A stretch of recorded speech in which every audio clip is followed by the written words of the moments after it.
She disrespected the flight attendant because of her race. The pilot's response left everyone speechless. You need to learn your place. Those 5 words, spoken at 30,000 feet, would ignite a firestorm that no one on Flight 447 would ever forget.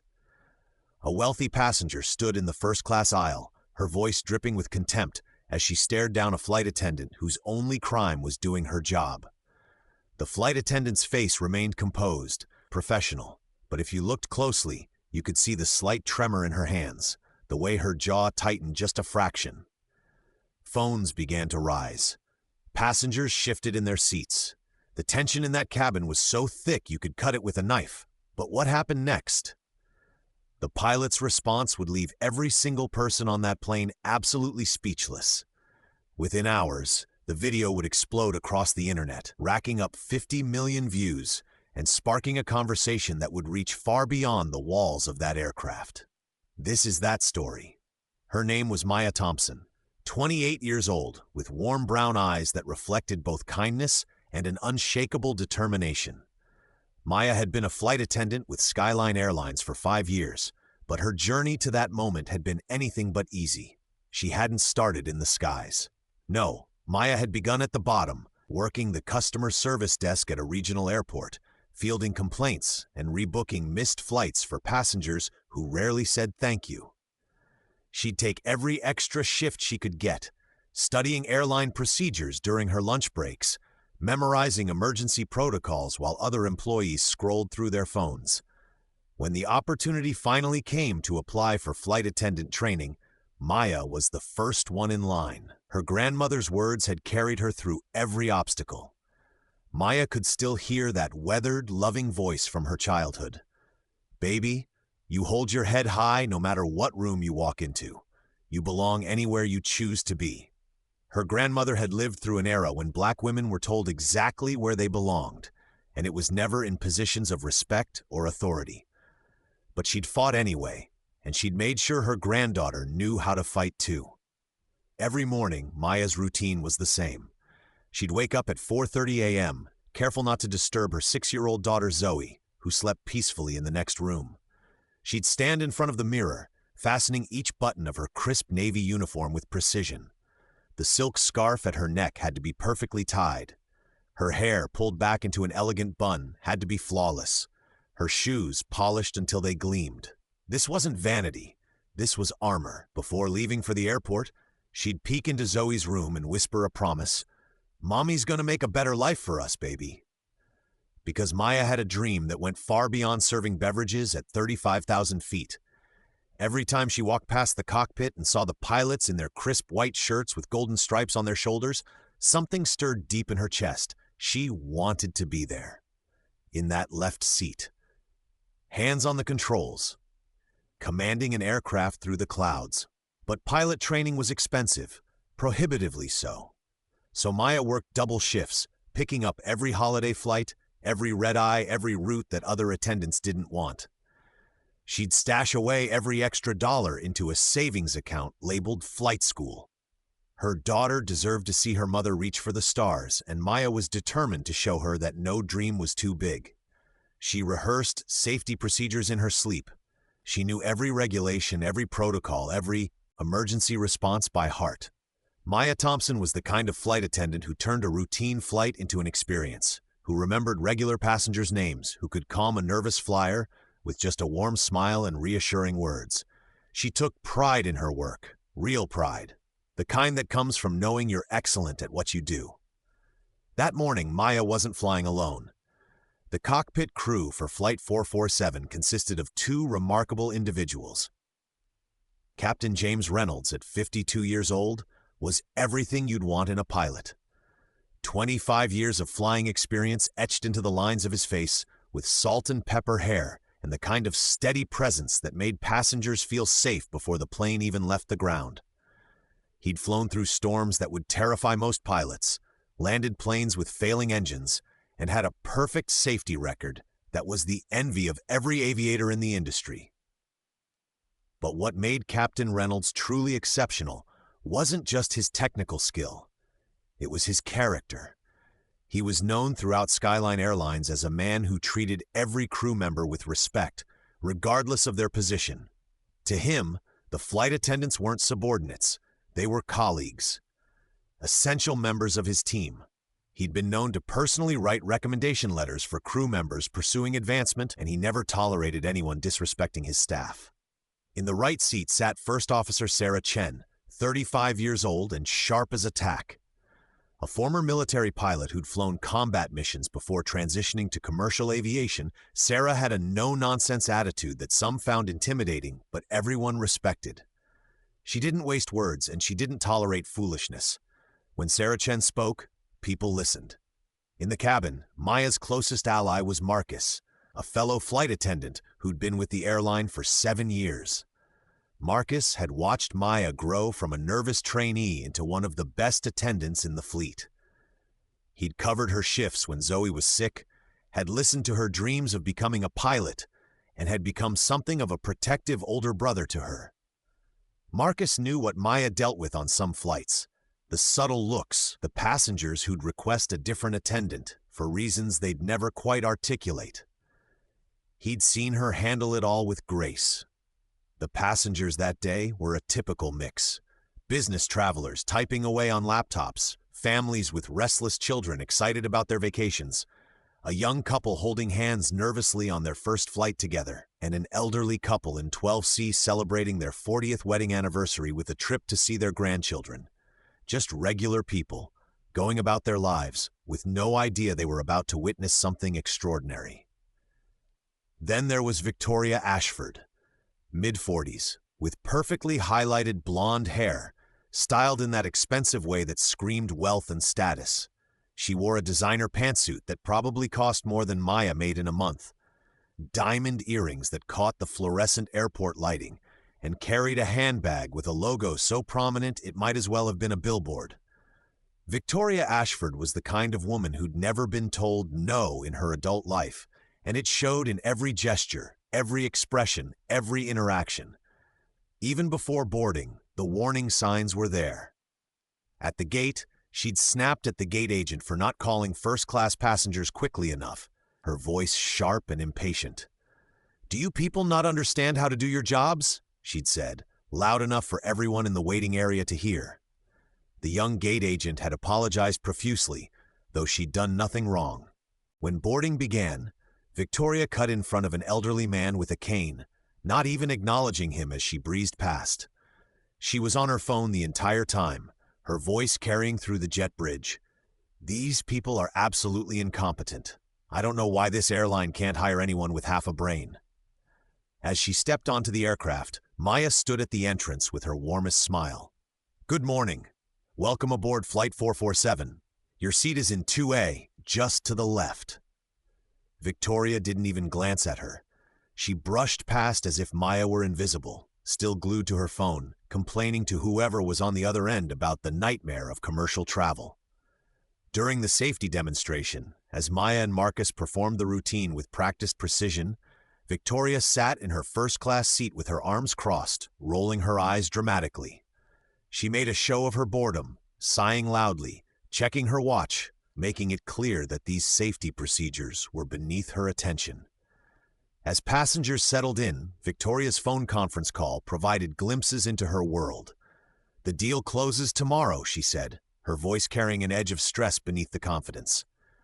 "I've worked 18 months on this acquisition, and I'm not letting anyone mess it up. I don't have time for delays. I don't have time for incompetence. I don't have time for excuses." It became clear that Victoria Ashford was a woman under pressure, closing what sounded like a major business deal, and she decided that everyone around her would pay for her stress. Just before the cabin door closed, she made one more call. Her voice dropped slightly, but passengers nearby could still hear. "These flights are always full of, well, you know what I mean. I don't have time for incompetence today." The way she said it, the pause before "you know what I mean," sent a chill through the cabin. Maya, standing near the galley, heard it too. She recognized that tone. She'd heard variations of it before. But she took a deep breath, straightened her shoulders, and prepared to do her job with the same excellence she brought to every flight. She had no idea that in just a few short hours, Victoria Ashford would say something that would change everything. She had no idea that Captain Reynolds would emerge from that cockpit and deliver a response that would restore her faith in justice. She had no idea that millions of people around the world would soon know her name. All Maya knew was what her grandmother had taught her. Hold your head high, no matter what room you walk into. The cabin door sealed shut. The engines began to hum. Flight 447 pushed back from the gate, and the stage was set for a confrontation that would go down in aviation history. Before we continue with what happened next, if you're invested in Maya's story and want to see how this all unfolds, hit that subscribe button right now so you don't miss a single moment. Now here's my question for you. Have you ever witnessed discrimination in public and wished someone in authority would step in? Drop your answer in the comments below, because what happens next will show you exactly what that looks like. Let's get back to Flight 447. The seatbelt sign chimed off as Flight 447 reached its cruising altitude of 35,000 feet. The sky outside was a brilliant blue, the kind of perfect flying weather that makes passengers forget they're hurtling through the atmosphere at 500 miles per hour. Inside the cabin, Maya began her beverage service, rolling the cart down the first-class aisle with the same professionalism she brought to every flight. She approached row 2 with a warm smile. "Good afternoon, ma'am. What can I get for you to drink?" Victoria didn't look up from her phone. "Champagne." Maya's smile remained steady, though inside her heart sank slightly. "I apologize, ma'am, but we're out of champagne on this flight. However, I'd be happy to offer you our premium wine selection, or perhaps a mimosa. We have fresh orange juice and—" Victoria's head snapped up, her eyes cold and sharp. "Are you new?" The question hung in the air like a threat. "Ma'am, I've been with Skyline Airlines for 5 years, and Then you should know," Victoria interrupted, her voice dripping with condescension, "that first class always has champagne. Always. That's the entire point of paying for first class." Maya maintained her composure, her voice calm and professional. "I completely understand your disappointment, ma'am. We experienced a supply issue at our departure airport. I can offer you our Chateau Margaux, which is a premium red wine, or we have an excellent Chardonnay that—" "I don't want wine." Victoria's words were clipped, sharp. "I want someone competent to serve me." The words landed like a slap. A passenger across the aisle glanced up from his laptop. The couple in row 3 exchanged uncomfortable looks. The temperature in the cabin seemed to drop 10 degrees. Maya's professional mask never wavered, though if you looked closely you could see the slight tightening around her eyes. "I'll get you our beverage menu so you can see all our available options." She moved the cart forward, her movements still graceful, still professional. But in the galley, Marcus had witnessed the entire exchange. His concerned eyes met Maya's, and in that brief glance, they communicated what words couldn't. He'd seen this before. They both had. This was just the beginning. Over the next 30 minutes, the call button from seat 2A became a weapon. Ding! "Excuse me, can you adjust the air vent?" "Actually, never mind. Can I get someone else to help me?" Maya adjusted it anyway, her hands steady despite the dismissal. Ding! "This blanket has a stain on it. I need a new one." There was no stain. Maya brought a fresh blanket. Ding! "The temperature is wrong in here. Don't you people monitor these things?" "You people." The words seemed carefully chosen, loaded with meaning, that everyone within earshot could feel, but Victoria could deny if challenged. Then came the comment that made several passengers shift uncomfortably in their seats. Victoria looked at Maya's perfectly styled hair, pulled back in the regulation bun that met every single airline standard, and said in a voice loud enough to carry, "Is that hairstyle really professional? I'm just asking because it seems distracting." There was nothing distracting about Maya's hair, nothing unprofessional. It was the same elegant style she wore on every flight, the same style dozens of flight attendants wore. But the implication was clear to everyone listening. When Maya brought Victoria her requested magazine, Victoria spoke slowly, enunciating each word as if talking to a child who didn't speak English. "Can you understand me? I need the business section, not this one."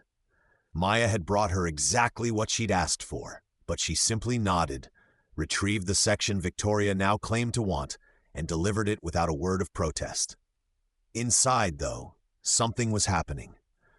In Maya's mind, a memory flashed, pulling her back 3 years to her flight attendant training.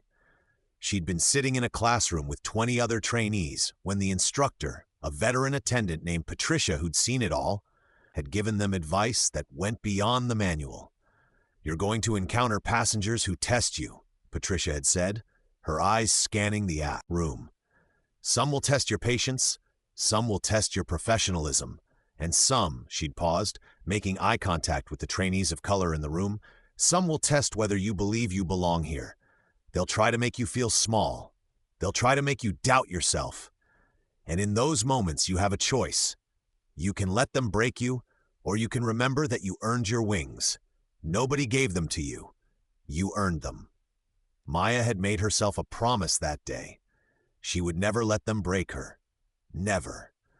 But holding on to that promise was getting harder by the minute.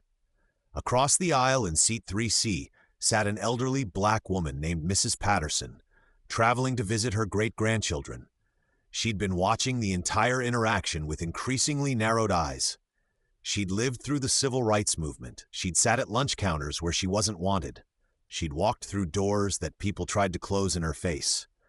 And she recognized exactly what she was witnessing now. Mrs. Patterson caught Maya's eye and gave her a small nod. Just a tiny gesture, but it said everything. "I see you. I see what's happening. You're not alone." Maya's eyes glistened for just a moment before she blinked it away and nodded back. In seat 4B, a white businessman named Robert shifted uncomfortably in his seat. He'd noticed everything too. The tone, the comments, the way Victoria treated Maya versus how she spoke to Marcus when he passed through the cabin. Robert felt the discomfort of witnessing injustice and not knowing what to do about it. Should he say something? Would that make it worse? He told himself it wasn't his place to get involved, that maybe he was reading too much into it, so he said nothing. And that silence, that very human instinct to avoid confrontation, would haunt him later. The meal service began 90 minutes into the flight. Maya rolled the cart through first class, serving each passenger their requested meal with the same attentive care she always provided. When she reached Victoria's seat, she placed the meal tray down gently. "Here's your chicken breast with roasted vegetables, ma'am, as you requested." Victoria looked at the tray as if Maya had just served her garbage. "This isn't what I ordered." Maya's internal checklist was perfect. She'd written down every first-class passenger's meal choice personally. She knew with absolute certainty that this was exactly what Victoria had ordered. "Ma'am, I have you marked down for the chicken, but if you'd prefer the salmon, I'd be happy to." "I don't want you to do anything," Victoria said, her voice rising. "I want to speak to whoever's in charge. I want to speak to your supervisor. Clearly, you're not capable of getting even the simplest task right." Every head in first class turned. The quiet conversation stopped. Even passengers in the premium economy section craned their necks to see what was happening. Maya's voice remained calm, professional, despite the heat rising in her chest. "Ma'am, I'd be happy to replace your meal with any other option we have available.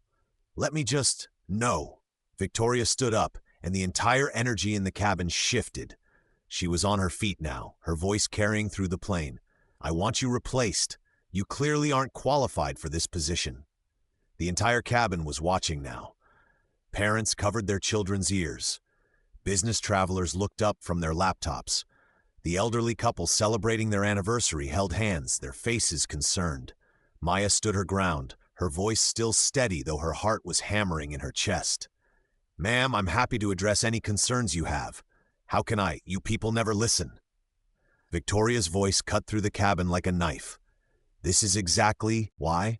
She stopped herself, just for a second, but that second stretched into an eternity. The words she didn't say hung in the air like smoke. Everyone in that cabin knew exactly what she'd been about to say. The implication was crystal clear. A passenger in row 5 audibly gasped. Someone whispered, "Did she just..." but didn't finish the sentence. And then the phones came out. Not all at once, but in a ripple effect. One passenger in row 6 discreetly angled her phone. A businessman in premium economy did the same. The teenage boy in 8C, who'd been bored just moments before, suddenly had his camera app open. This wasn't just a complaint anymore. This was something people knew they needed to document. Victoria wasn't done. If anything, the audience seemed to embolden her. Her voice grew louder, more righteous, as if she were the victim in this scenario. "I pay good money for first class." She gestured around the cabin. "I pay premium prices, and I refuse to be served by someone who doesn't know their place." Know your place. Those 3 words echoed through the cabin like a thunderclap. They were words with history, words that had been used for generations to keep people down, to enforce hierarchies, to remind marginalized people that they weren't welcome in certain spaces. Maya's eyes glistened. Her professional composure, which had held strong through every microaggression, every dismissive comment, every condescending tone, was finally beginning to crack. But she refused to cry.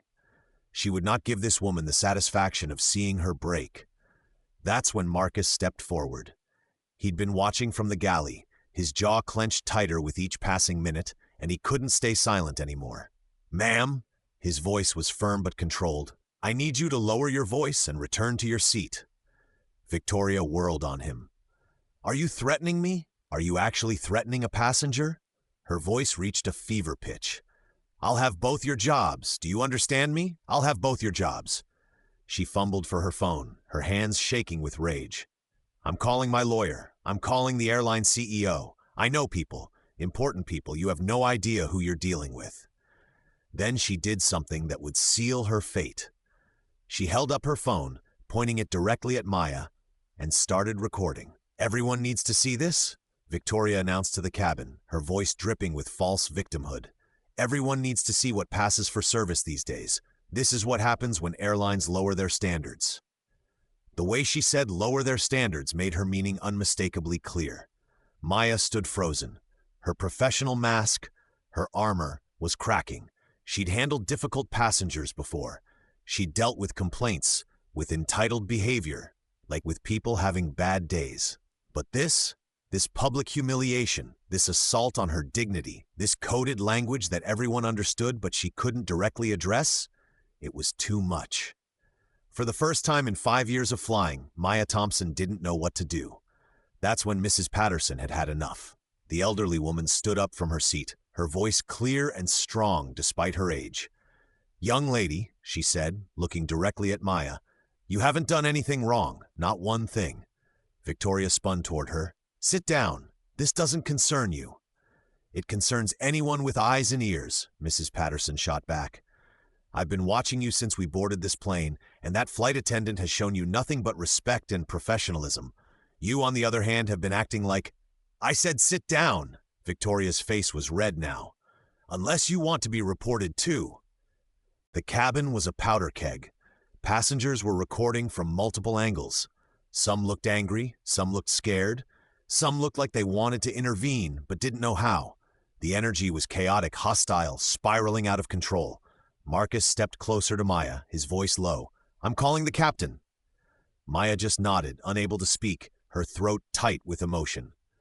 Marcus moved to the intercom panel and pressed the button that connected directly to the cockpit. His voice was steady but urgent. "Captain Reynolds, we need you in the cabin. We have a situation." The words every crew member dreads saying. Victoria smirked, crossing her arms. Finally, someone with actual authority. When your captain gets here, he's going to hear exactly what kind of incompetent staff he's working with. She had no idea what was about to happen. None of them did, because behind that cockpit door sat Captain James Reynolds, a man who'd been listening to the commotion over the open intercom, a man who'd heard every word, a man who'd spent 25 years in the cockpit and had very strong feelings about how his crew should be treated. And he was about to remind everyone on Flight 447 exactly who was in charge. If you want to see what happens when the captain steps out of that cockpit, subscribe to this channel and tell me in the comment section from which country and what time are you watching right now. Because what comes next is absolutely incredible. But first, I want to ask you something. If you were a passenger on this flight, would you have spoken up? Or would you have stayed silent? Be honest in the comments, because the answer might surprise you. Now let's see what Captain Reynolds does next. The intercom crackled to life, and Marcus's voice, steady but urgent, echoed through the system that connected the cabin to the cockpit. "Captain Reynolds, we need you in the cabin." 6 words that changed everything. Victoria's smirk spread across her face like poison. She crossed her arms, settling back into her seat with the confidence of someone who believed authority would always side with her. "Finally," she said loudly enough for nearby passengers to hear. "Someone with actual authority. Someone who understands what first-class service is supposed to look like." The cabin fell into a tense, heavy silence. It was the kind of quiet that feels thick, oppressive, like the air before a thunderstorm. Passengers who'd been recording lowered their phones slightly, though they kept them ready. Business travelers stopped typing. Parents held their children a little closer. Everyone was waiting to see whose side the captain would take. Maya retreated to the galley on legs that felt like they might give out at any moment. The professional mask she'd worn so carefully, so perfectly for the past 2 hours had finally crumbled. Her hands were shaking so badly she had to grip the counter to steady herself. Her breath came in short, shallow gasps that she tried desperately to control. This was it. This was the moment that would define her career, maybe even her future. Would the captain believe her? Would he even care? She'd heard stories from other flight attendants, particularly other black women in the industry, about times they'd reported passenger misconduct only to be told they were being too sensitive or that they needed to provide better customer service. What if this was one of those times? Marcus appeared beside her, his presence solid and reassuring in a moment when everything felt like it was falling apart. He placed a gentle hand on her shoulder. "Maya," his voice was soft but firm. "You did everything right. Everything. Do you hear me?" Maya's eyes were wet, her voice barely a whisper. "Maybe she's right, Marcus. Maybe I don't belong here. Maybe I'm not cut out for." "Stop." Marcus's voice was sharp now, cutting through her spiral of doubt. He moved to stand directly in front of her, making her meet his eyes. Don't you dare let her take your dream. You've worked too hard, you've sacrificed too much. You've earned your place here 1,000 times over. But what if the captain? Then we fight, Marcus said simply. But Maya, listen to me. James Reynolds is not like other captains. I've flown with him for 3 years. If there's anyone who's going to see the truth here, it's him. Trust me. Maya wanted to believe him. God, she wanted to believe him so badly. But 5 years in this industry had taught her that hope could be a dangerous thing. In the cabin, the seconds ticked by like hours. Victoria sat in her seat, radiating smug satisfaction. She'd already drafted the strongly worded email in her mind, the one she'd send to the airline's corporate office, to the CEO whose name she'd drop casually to remind them of her connections. She'd already decided which words she'd use in her social media posts about the nightmare flight and the unqualified staff. She had no doubt about how this would end. Authority always sided with people like her. That's how the world worked. Mrs. Patterson sat with her hands folded in her lap, her jaw set in a hard line. She'd seen this movie before, decades ago, and she knew how it usually ended. But she'd also learned something in her 76 years on this earth. Sometimes, just sometimes, the universe surprised you. Sometimes justice actually showed up when you needed it most. She prayed this would be one of those times. Robert, the businessman who'd stayed silent, felt the weight of his inaction settling on his chest like a stone. He'd witnessed everything. He'd known it was wrong. But he'd told himself it wasn't his place to get involved, that someone else would handle it, that maybe he was misreading the situation. Now, in the heavy silence of the cabin, his conscience was screaming at him. The teenage boy in 8C clutched his phone, the video he'd recorded feeling suddenly important, like evidence that might actually matter. His mother had raised him to speak up against injustice, to use his voice when others couldn't.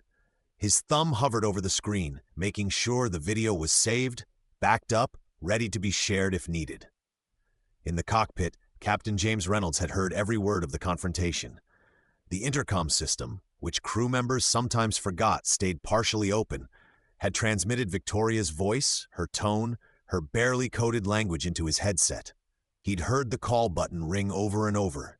He'd heard the escalating hostility. He'd heard the phrase, "know your place," and felt his blood pressure spike. First Officer Sarah Chen had noticed the change in his demeanor immediately. "Jim, I need to handle something in the cabin," he'd said, his voice tight with controlled anger. Sarah had nodded, understanding immediately. "Take your time. I've got the aircraft." Captain Reynolds had unbuckled his harness, straightened his uniform, and prepared to remind everyone on his aircraft exactly what leadership looked like. The cockpit door opened. Captain James Reynolds stepped into the cabin, and the very air seemed to change. He was not a particularly tall man, maybe 5'10", but in that moment he seemed to fill the entire space.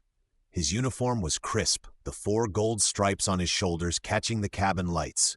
His silver hair was perfectly combed, his posture military straight, his face carved from stone. This was a man with 25 years of command experience, a man who'd landed planes in hurricanes, who'd talked down nervous first officers, who'd made life-or-death decisions at 30,000 feet and lived to tell about it. A man whose presence commanded instant respect. The cabin didn't just go quiet. It went silent. The kind of silence where you could hear the hum of the engines, the whisper of the air circulation system, the nervous breathing of 200 passengers who suddenly felt like children called to the principal's office. Captain Reynolds' eyes swept the cabin, taking in everything. The passengers with their phones out, Mrs. Patterson sitting ramrod straight in her seat, Victoria in 2A with her arms crossed and her chin up, Marcus standing protectively near the galley. And then his eyes found Maya. For just a moment, his stern expression softened. It was subtle, barely noticeable unless you were looking for it, but it was there. A look that said, "I see you. I know what happened here, and it's going to be okay." Maya caught that look and felt something in her chest loosen, just slightly, just enough to breathe. Victoria, witnessing the captain's arrival, immediately shifted gears. Her entire demeanor transformed in an instant. The aggressive, hostile passenger disappeared, replaced by a concerned, victimized customer. Her voice took on a trembling quality that hadn't been there moments before.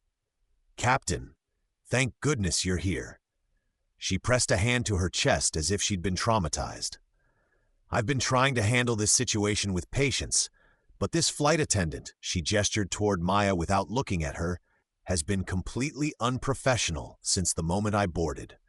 I've been treated with utter disrespect, my requests have been ignored, my meal order was wrong, and when I tried to address these issues, she became defensive and hostile." It was a masterclass in manipulation. Every word carefully chosen, every gesture perfectly calibrated. She painted herself as the reasonable customer just trying to enjoy the service she'd paid for, thwarted by an incompetent, aggressive employee. Captain Reynolds' expression didn't change. He simply stood there, his hands clasped in front of him, listening. Victoria continued, gaining confidence from his silence. "I understand that training standards may vary, Captain, but in first class, I expect a certain level of service. I expect professionalism. I expect basic competence. And I'm afraid this particular flight attendant simply doesn't meet those standards. I've been patient, I've been understanding, but there's only so much a paying customer should have to tolerate." She paused for effect, letting her words sink in. "I had to ask for help from other crew members. I had to repeatedly ring my call button because she wouldn't listen to my requests. And when I finally, politely asked to speak with a supervisor, she became argumentative. Captain, I travel first class frequently. I know what good service looks like. And this," she gestured vaguely toward Maya, "isn't it?" Captain Reynolds waited, making sure she was finished.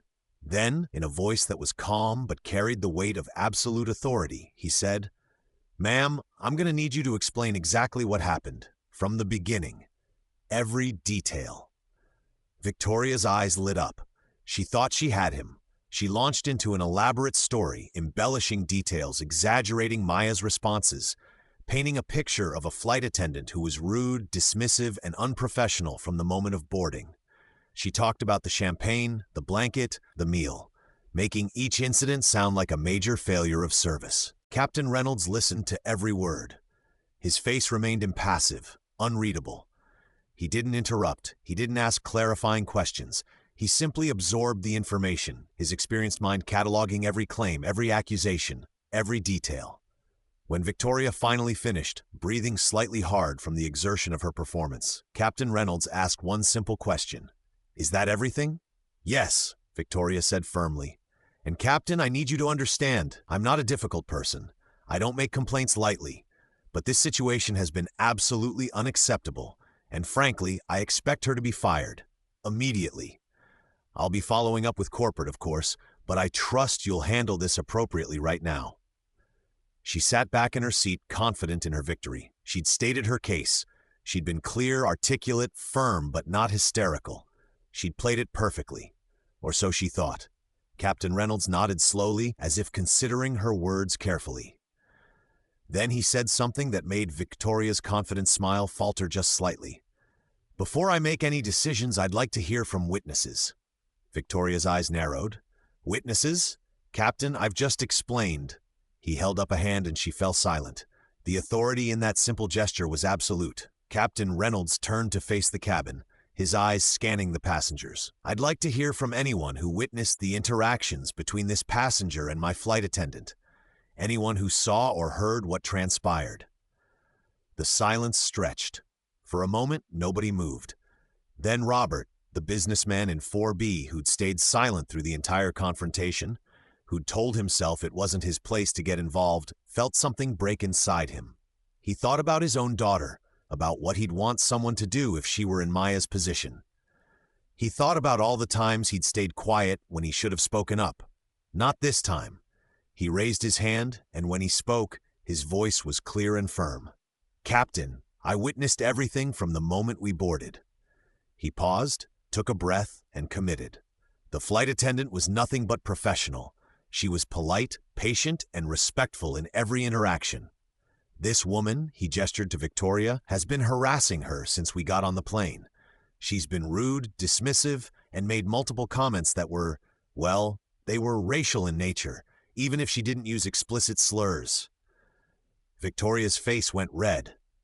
That's a lie. I'm not finished, Robert said, his voice stronger now. I watched her ring that call button over and over for no reason. I heard her speak to the flight attendant like she was beneath her. I heard her make comments about her hair, about you people, about her needing to know her place. I stayed silent, and I shouldn't have, but I'm not staying silent anymore. The dam broke. Mrs. Patterson stood up, her elderly frame somehow commanding. Captain, that young lady showed more grace and professionalism than I've seen in years. She remained calm and respectful, even while being subjected to treatment that would have made most people walk away. This passenger, she pointed directly at Victoria, used language and tones that anyone who lived through the civil rights movement would recognize immediately. She was testing that flight attendant, pushing to see how much disrespect she could get away with, and when your crew member didn't break, she escalated. Other passengers began speaking up. A woman in row 3, I recorded part of it. She definitely said you people and know your place. Those aren't innocent phrases. A man in premium economy, I heard the whole thing from back here. The flight attendant never raised her voice or acted unprofessionally. Not once. The mother with young children, I covered my kids' ears because I didn't want them hearing the way she was speaking to your crew member. And then the teenage boy in 8C stood up, his phone in his hand. Captain, sir, I recorded some of it. Not all of it, but enough. If you want to see it.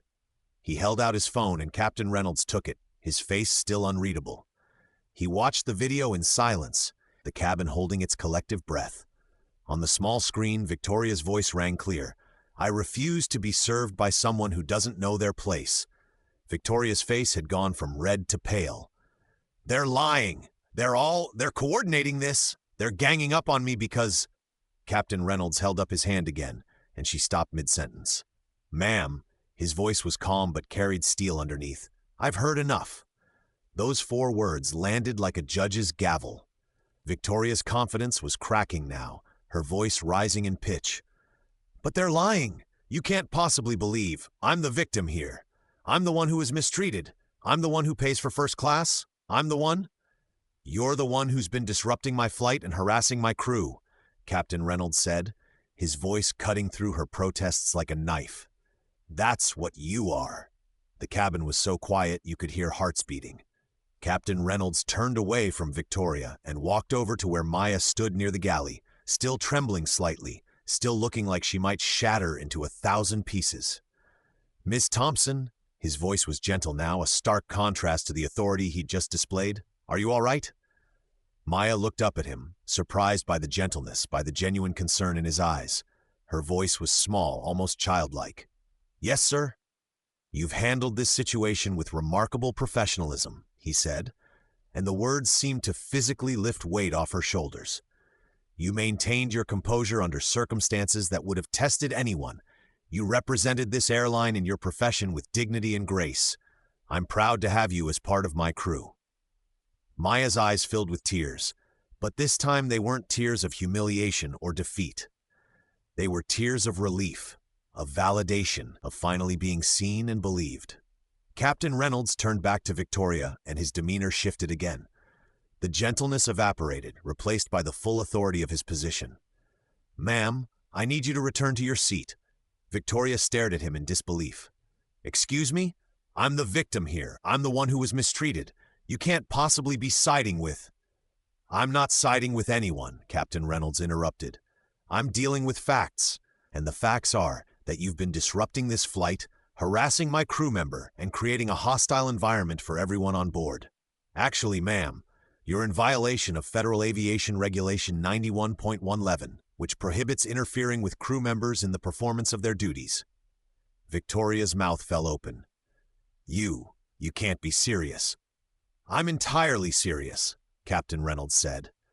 "I'm the captain of this aircraft, which means I have full authority over everything that happens on it. That includes removing passengers who pose a threat to the safety, security, or well-being of my crew or other passengers."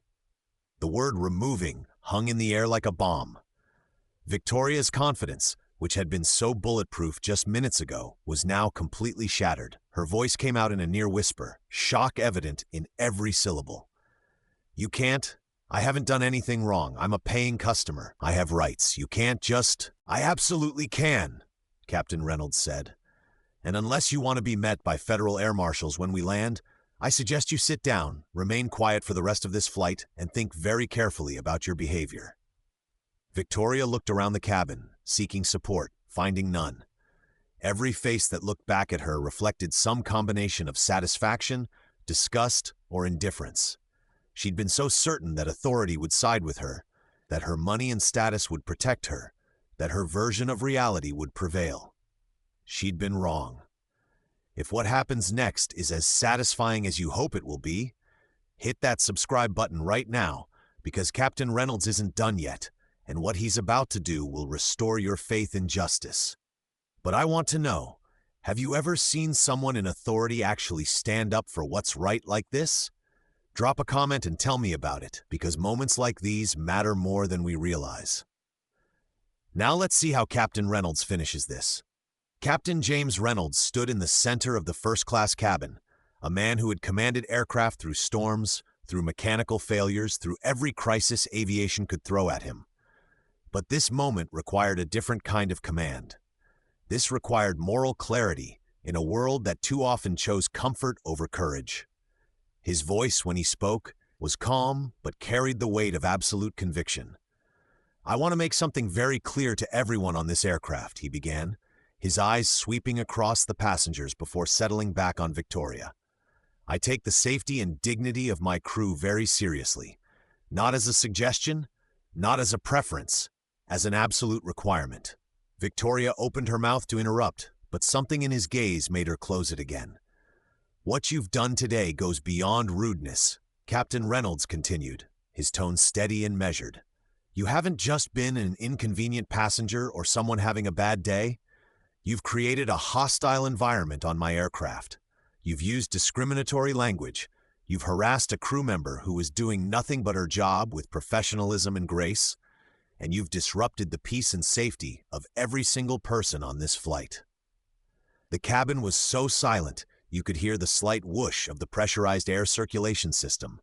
200 pairs of eyes were locked on this confrontation, this moment of accountability that so many had witnessed in their lives but so rarely saw resolved with justice. Victoria's composure finally cracked completely. Her voice came out high and desperate, the careful construction of her victim narrative collapsing. I never said anything racist. This is ridiculous. I have black friends. I work with black people. I would never. This is absolutely absurd. You're taking her word over mine because of... She stopped herself, perhaps realizing that finishing that sentence would only prove his point. Captain Reynolds didn't raise his voice. He didn't need to. I don't need to hear excuses, ma'am.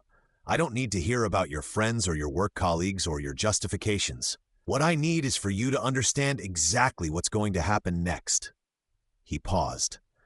It was a masterful pause, the kind that made every person in that cabin lean forward slightly, waiting for the hammer to fall. Victoria's eyes were wide now, the reality of her situation finally beginning to penetrate her bubble of privilege and entitlement. "We are 45 minutes from our destination," Captain Reynolds said, his voice carrying to every corner of the cabin. "Here is what will happen during those 45 minutes. You will return to your seat. You will remain seated. You will not ring your call button. You will not speak to any crew members. You will not interact with any passengers. You will sit quietly and think about your choices." Victoria's mouth opened and closed like a fish out of water, but no sound came out. "And when we land," Captain Reynolds continued, his words precise and deliberate, "airport security will be waiting at the gate. They will escort you off this aircraft. You will be questioned about your behavior, and depending on their assessment, you may face federal charges for interference with a flight crew, which carries penalties of up to 20 years in prison and fines of up to $250,000. The shock on Victoria's face was almost comical. Almost. But there was nothing funny about what she'd put Maya through. Nothing amusing about the casual cruelty she'd displayed for hours. "You can't do this," Victoria's voice cracked. "You can't. Do you know who I am? Do you have any idea who I am? I have lawyers. I have connections. I personally know the CEO of this airline. When he hears about this, when I tell him how I've been treated, how I've been targeted, how—" "Ma'am," Captain Reynolds interrupted, his voice cutting through her panic like a blade. "I know exactly who you are." He let that sit for a moment. "You're a passenger who abused my crew member. You're someone who thought money and status would shield you from the consequences of your actions. You're someone who's about to learn a very important lesson about how the real world works." Victoria was breathing hard now, her perfect makeup beginning to smudge at the corners of her eyes. "This is insane. This is absolutely insane. You're ruining my life over nothing, over a misunderstanding, over your choice to treat another human being as less than human," Captain Reynolds said quietly. "That's what this is about, and ma'am, I'm not ruining your life. You did that yourself, the moment you decided that your comfort was more important than someone else's dignity." He took a step closer, his voice dropping slightly but losing none of its authority.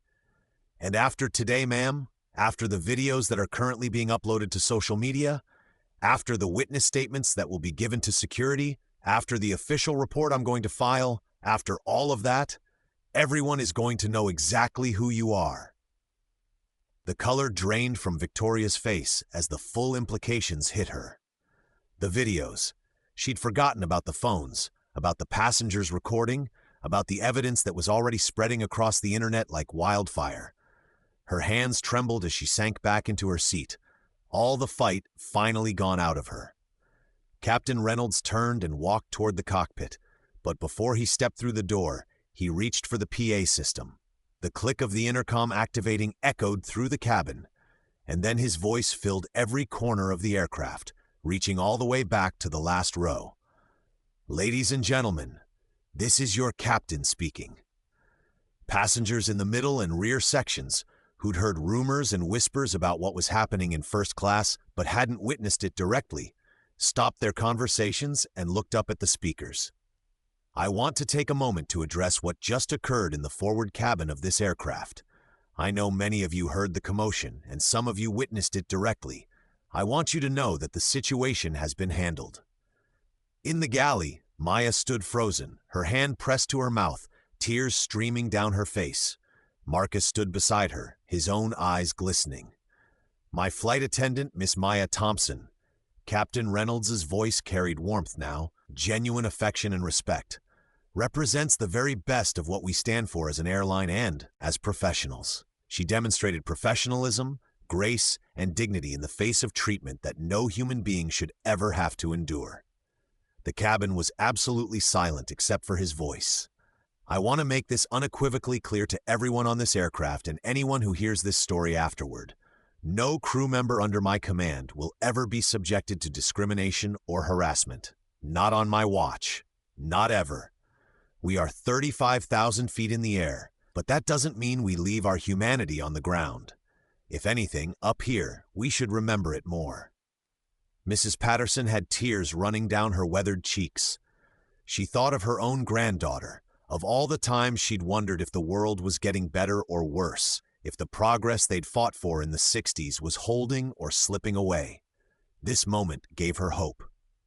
To Miss Thompson, Captain Reynolds' voice was thick with emotion now. You have my full support, my complete respect, and the gratitude of everyone on this crew. You did everything right. Never doubt that. Never let anyone make you doubt that. There was a pause, a moment of silence that felt sacred. And then it happened. It started in first class, with Robert, the businessman who'd finally found his courage.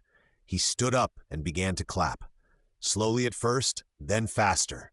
Mrs. Patterson joined him, her applause strong and steady despite her arthritis. Then the woman in row 3, the couple celebrating their anniversary, the young mother with her children. The applause spread through the cabin like a wave, rolling from first class through premium economy and into the main cabin. Passengers who hadn't even witnessed the confrontation joined in, applauding because they understood what was happening. They were witnessing a moment of justice, of someone in power actually using that power for good. The entire cabin was on their feet now, a standing ovation at 35,000 feet. The sound was thunderous in the enclosed space, echoing off the walls, filling every corner with the sound of validation and support. Maya stood in the galley, completely overwhelmed.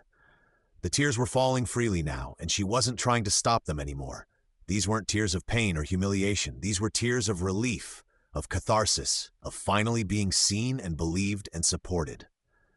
Marcus wrapped his arms around her in a tight hug, and she could feel him shaking with emotion too. "I told you," he whispered in her ear. "I told you Reynolds was different." In seat 2A, Victoria sat with her head down, her arms wrapped around herself, completely isolated in a cabin full of people celebrating her humiliation. Her phone sat dark in her lap. She didn't dare look at social media, didn't dare see what was already being said about her. The applause felt like physical blows, each clap a reminder of how thoroughly she'd miscalculated, how completely she'd destroyed her own life. In the back of the plane, the teenage boy with the video was already typing furiously on his phone. His tweet was simple, but would soon be retweeted hundreds of thousands of times. "Just watched a pilot shut down racism at 30,000 feet. This is what a hero looks like. Flight 447, Justice, Maya Thompson." Within minutes, the hashtags were trending. The video was being shared across every platform. News outlets were already reaching out for interviews. The internet for once was rallying behind something good, something right. The applause continued for over a minute, an eternity in airplane time, until Captain Reynolds' voice came back over the PA. "Thank you, everyone. Now let's get you safely to your destination.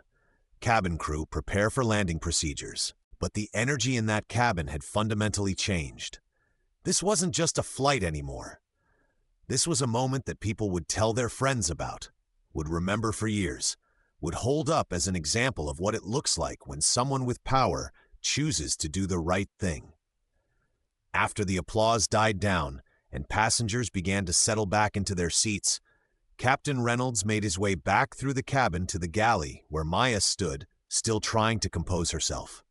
When she saw him approaching, she straightened up, trying to pull herself together, trying to return to the professional demeanor that had served her so well.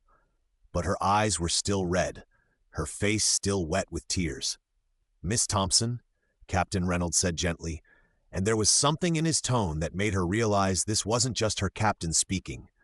This was a human being who genuinely cared. "I'm sorry you had to experience that. I'm sorry that in 2025, we're still fighting battles that should have been won generations ago." Maya's voice was shaky when she spoke. "Thank you, sir. I didn't know what to do. I kept thinking about my training, about staying professional, about not making it worse, but she just kept... Her voice broke. You did everything right, Captain Reynolds repeated firmly. Everything. You maintained your composure under circumstances that would have broken most people. You represented yourself, your profession, and your airline with a level of dignity that honestly humbles me. He reached into his uniform pocket and pulled out a folded piece of paper. Maya watched, confused, as he unfolded it carefully.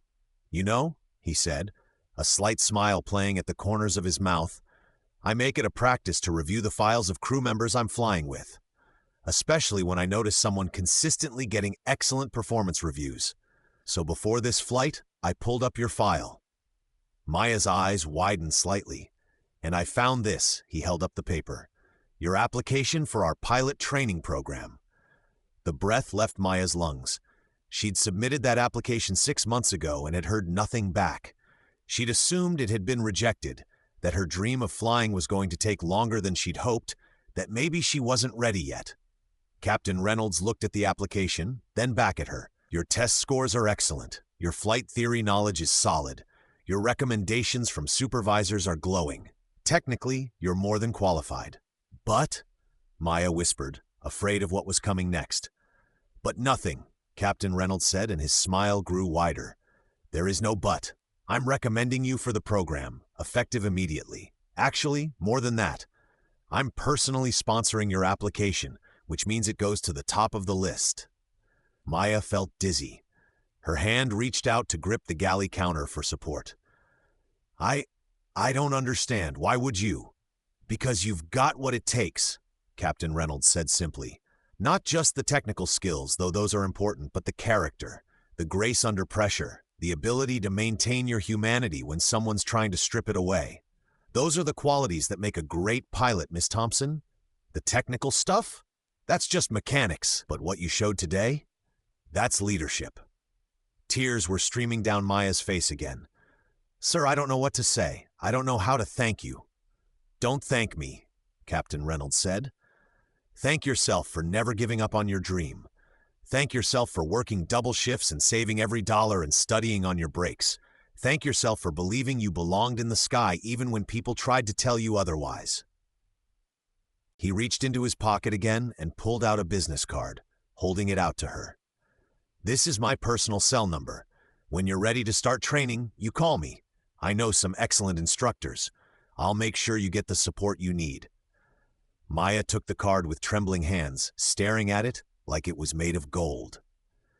Keep fighting for your dream, Miss Thompson, Captain Reynolds said quietly. The industry needs more pilots like you. Not pilots who look like you, though we desperately need more diversity in the cockpit. I mean pilots with your character. Pilots who understand that flying isn't just about controlling an aircraft. It's about protecting everyone on board, crew and passengers alike. It's about creating an environment where dignity and respect aren't optional. I will, Maya whispered. I promise, I will. Captain Reynolds nodded, satisfied, and turned to head back to the cockpit. But he paused at the door and looked back at her one more time. Oh, and Miss Thompson? When you're a captain one day, flying your own aircraft, remember this moment. Remember what it felt like to be supported. And make sure every crew member who flies with you feels that same support. Yes, sir, Maya said, her voice stronger now. I will. I absolutely will. 45 minutes later, Flight 447 touched down smoothly on the runway, Captain Reynolds' 25 years of experience evident in the gentle landing. As the plane taxied to the gate, passengers could see through the windows what was waiting. 2 airport security officers and what appeared to be an FAA representative. When the cabin door opened, they boarded immediately. Victoria Ashford, one of the officers said, approaching seat 2A. Victoria had been sitting in rigid silence for the entire descent, her mind probably racing through worst-case scenarios, through the legal implications, through the social and professional fallout that was already unfolding online. We're going to need you to come with us, the officer said. His tone was professional but firm. This is ridiculous, Victoria said, but her voice lacked conviction now. I'm being targeted. I'm being discriminated against because... Ma'am, we can discuss this at the security office, the officer interrupted. Please gather your belongings. As Victoria stood, as she pulled her designer bag from the overhead bin with shaking hands, as she walked down the aisle with a security officer on either side of her, something remarkable happened. The passengers who'd been preparing to deplane stopped and watched in silence. There were no jeers, no taunts, no cruelty. Just silent witnesses to accountability. Just people watching justice, imperfect and incomplete as it might be, finally showing up. As Victoria disappeared through the jet bridge, the cabin seemed to exhale collectively. Then the deplaning began, and it became something Maya would remember for the rest of her life. Passenger after passenger stopped to thank her. Some shook her hand. Some hugged her. Many had tears in their eyes. Mrs. Patterson, the elderly woman who'd stood up for her when it mattered most, pulled Maya into a tight embrace that smelled like lavender and strength. "You reminded me of my granddaughter," she whispered. "She's about your age, working her way through medical school, facing the same kind of nonsense you face today. When I tell her this story, when I tell her about your strength and grace, she's going to be inspired. You hold your head high, baby. You belong in that sky." "Thank you," Maya whispered back. "Thank you for speaking up. It meant everything." Robert, the businessman who'd almost stayed silent, approached with obvious discomfort, but also determination. "I owe you an apology," he said, his voice rough with emotion. "I saw what was happening. I knew it was wrong, and I almost didn't say anything. I almost convinced myself it wasn't my place. I'm sorry for that. I'm sorry I didn't speak up sooner." "You spoke up when it counted," Maya said, and she meant it. "That's what matters." "My daughter's college fund is pretty solid," Robert said, pulling out his phone. "But I bet a pilot training fund could use some support." Before Maya could protest, he'd pulled up a payment app. "What's your handle? I want to contribute." Maya, overwhelmed, gave him the information and watched as he transferred an amount that made her gasp. "That's too much. I can't." "Yes, you can," Robert said firmly. "Consider it an investment in a future where my daughter lives in a world with more captains like Reynolds and more pilots like you're going to be." The teenage boy who'd recorded the video stopped next, his phone still in his hand. "I posted it," he said, showing her his screen. "It's already got 2 million views. Everyone's on your side. Everyone." Maya looked at the screen, at the comments flooding in. "This flight attendant is a queen. Captain Reynolds for president. Faith in humanities restored. I'm crying at my desk right now. This is beautiful." Marcus, who'd been handling the deplaning process, caught Maya's eye and mouthed, "That's my girl." 3 months later, the video had been viewed over 50 million times. It had sparked conversations about racism in aviation, about workplace harassment, about the responsibility of bystanders to speak up. Think pieces had been written. Training programs had been revised. Airlines had updated their policies. Victoria Ashford had been permanently banned from Skyline Airlines and every partner carrier. The company she worked for, facing massive public backlash and threats of boycotts, had announced her resignation within 48 hours of the flight. Her social media accounts had been deleted. Her public life as she'd known it was over. Captain James Reynolds had been interviewed by national media. He'd become an unexpected advocate for diversity in aviation, using his platform to push for more inclusive hiring practices, better support systems for crew members who face discrimination, and zero-tolerance policies for passenger harassment. He was uncomfortable with the hero worship, but adamant about using the moment to create change. And Maya Thompson? Maya stood in front of a mirror in the pilot training facility, fastening the buttons on her training uniform. It wasn't the four-stripe captain's uniform yet, but it was a start. The Skyline Airlines logo was embroidered on the chest, and the words "Pilot Trainee" were visible on her name tag. Her daughter Zoe had drawn her a picture that morning, a stick-figure mom standing in front of an airplane with the caption, "My mommy is going to fly in the sky." It was taped to her locker. Captain Reynolds had been true to his word. He'd connected her with instructors, had helped navigate the financial aid process, had checked in regularly to make sure she had what she needed. More than that, he'd introduced her to other women pilots of color who'd faced similar challenges, creating a support network that Maya hadn't known existed. As she looked at herself in the mirror, Maya could hear her grandmother's voice. "Baby, you hold your head high no matter what room you walk into." She smiled. I'm not just walking into rooms anymore, Grandma, she whispered. I'm flying. Her voiceover accompanied images of her training, in the classroom, in the simulator, in the cockpit of a small training aircraft, with an instructor beside her. They tried to tell me where I belong. Her voice was steady and strong. They tried to make me believe that my place was beneath them, that my dreams were too big, that I should be grateful just to serve them beverages and stay in my lane. The scene shifted to Maya in the flight simulator, her hands confident on the controls, her face focused and determined. But I'm going to show them something, she continued. I'm going to show them that I belong in the sky, that my place is wherever I decide it is, that my dreams aren't too big, they're exactly the right size. The final image showed Maya in full pilot training gear, standing in front of a Skyline Airlines aircraft, the sun setting behind her, painting the sky in brilliant colors. Her smile was radiant, confident, unshakable. Text appeared on screen. Maya Thompson completed her pilot training in record time. She's currently serving as a first officer for Skyline Airlines. Her goal, to become a captain within 5 years. To everyone fighting for their place, keep flying. The screen faded to black, and then one final question appeared. What would you have done if you were a passenger on Flight 447? Would you have spoken up, stayed silent, or recorded it? Let us know in the comments below. And beneath that, if this story inspired you, don't forget to subscribe for more real stories of courage, justice, and people who refuse to accept the world as it is and fight to make it what it should be. Hit that subscribe button and the notification bell so you never miss a story that might change how you see the world. The final frame lingered. Maya Thompson, pilot trainee, standing tall, head high, exactly where she belonged. She disrespected the flight attendant because of her race. The pilot's response left everyone speechless.